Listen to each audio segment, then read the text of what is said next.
for Life! Welcome to Bond for Life, the show where elements come together to form stable, happy molecules. And I'm your host, Periodic. Here's how the game works. Every element on the periodic table has their own unique number of valence electrons. Valence electrons are electrons in the outermost shell that decide how elements bond. You can figure out how many valence electrons each element has by looking at each column in the periodic table. Most elements want 8 electrons to feel stable.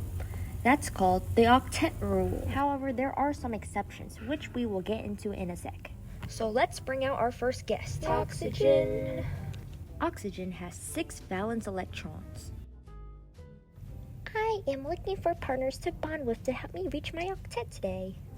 Well, let's bring out our next guest. Hydrogen. Hydrogen has 1 valence electron. And today there's going to be 2 hydrogen joining us. Hydrogen, tell us about yourself. Earlier you mentioned about the octet rule. Well, I am the exception. I only need 2 electrons to feel stable, and I'm looking for a duet today. Well, you guys are in luck, and what a better way to see if you and oxygen are a good match than by drawing up a Lewis structure. Lewis structures. So together we have H2O. How do we draw the Lewis structure for this? Oxygen has 6 electrons, so we write out 6.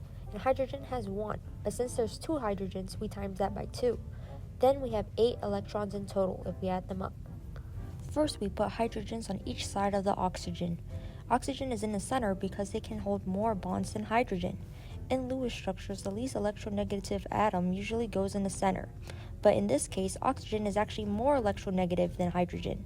But we still put it in the center because it can form multiple bonds and has a higher bonding capacity.